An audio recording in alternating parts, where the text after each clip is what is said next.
Asanti sana mpenzi msikilizaji, na ukupata toka pale Biblia inafundisha nini hasa. Na hata bila kupoteza wakati, kulitokea adui, na kwani huyo adui alikuwa ndiye nani?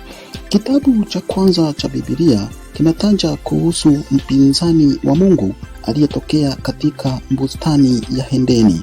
Anaitwa nyoka, ingawa hakuwa mnyama halisi. Katika kitabu cha mwisho cha Biblia anaitwa Ibilisi na Shetani anayeipotosha dunia nzima inayokaliwa. Pia anaitwa yule nyoka wa zamani. Malaika huyo mwenye nguvu au kiumbe asionekana mwenye mwili wa kiroho alitumia nyoka kuzungumza na Hawa kama vile mtu mwenye ustadi anavyoweza kufanya ionekane kana kwamba sauti inatoka katika mwanasesere au sanamu. Na huko basi toka pale bila shaka kiumbe huyo alikuwapo Mungu alipokuwa akitayarisha dunia kwa ajili ya wanadamu. Kwa kuwa uumbaji wote wa Yehova ni mkamilifu, basi ni nani aliyemfanya Shetani Ibilisi? Kwa ufupi, mmoja kati ya wana wenye nguvu wa Mungu aligeuka akawa Ibilisi mjinzimani. Kumbuka leo mtu ambaye wakati fulani alikuwa mzuri na mnyohofu anaweza kugeuka na kuwa mwizi design gani? Hilo linawezekanaje? Huenda mtu akaruhusu tamaa mbaya ingia moyoni mwake. Akiendelea kuistawisha tamaa hiyo, inaweza kuwa na nguvu sana, kisha akipata nafasi anaweza kutenda kulingana na tamaa hiyo mbaya ambayo imekuwa ikistawi moyoni mwake.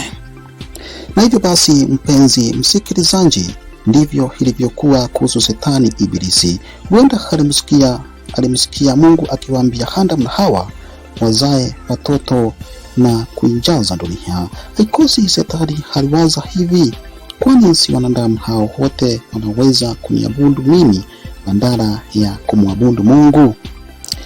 Kwa hiyo tamaa mbaya ikaanza kustawi moyoni mwake. Mwishowe akaamua kumdanganya Hawa kwa kumwambia uongo kumhusu Mungu. Basi akawa Ibilisi, jina linalomaanisha mchongezi. Wakati huo huo akawa Shetani, jina linalomaanisha mpinzani. Hata bila kupoteza wakati, kwa kutumia uongo na ujanja, Shetani Ibilisi aliwafanya Adamu na Hawa wamwasi Mungu. Mwishowe wakafa kwa sababu ya uasi kama Mungu alivyokuwa amesema. Kwa kuwa Adamu alipoteza ukamilifu alipouasi, uzao wake wote walirithi dhambi kutoka kwake. Hali hiyo inaweza kulinganishwa na sufuria inayotumiwa kuoka mikate. Ikiwa sufuria hiyo imejikunja, kila mkate utakaookwa katika sufuria hiyo utakuwa nje. Mungu basi kila mkate utakuwa na alama au kasoro. Vivyo hivyo kila mwanadamu amerithi kasoro ya kutokamilika kutoka kwa Adamu na Hawa.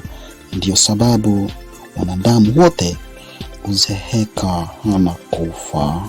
Shetani alipowashawishi Adamu na Hawa wafanye dhambi dhidi ya Mungu, alianzisha uasi.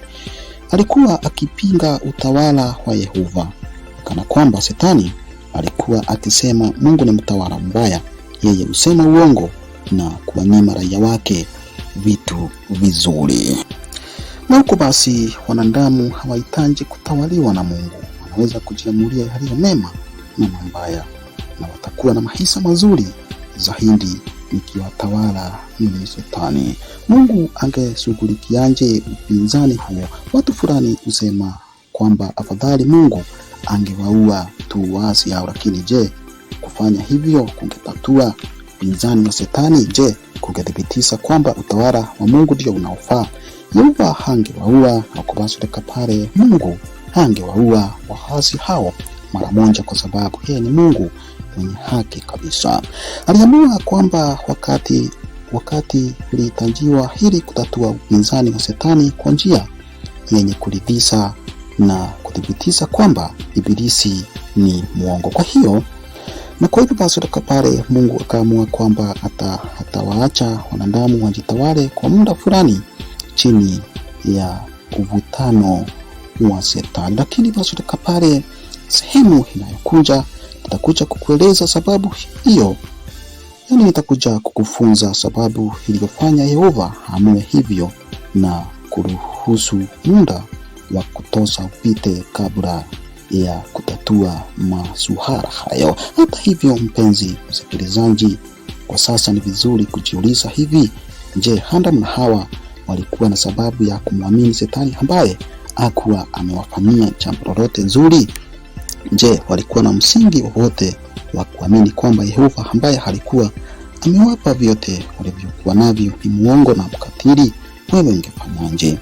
Lakini mpenzi msikilizaji, ni vizuri kufikiria maswali hayo, kwa sababu kila mmoja wetu anakabili maswali hayo leo. Na wewe una nafasi ya kuunga mkono upande wa Yehova na kumpinga Shetani. Unaweza kumkubali Yehova kuwa mtawala na kuonyesha kwamba Shetani ni muongo. Inasikitisha kwamba kati ya mamilioni ya watu ulimwenguni pote ni wachache tu wanaoamua kufanya hivyo.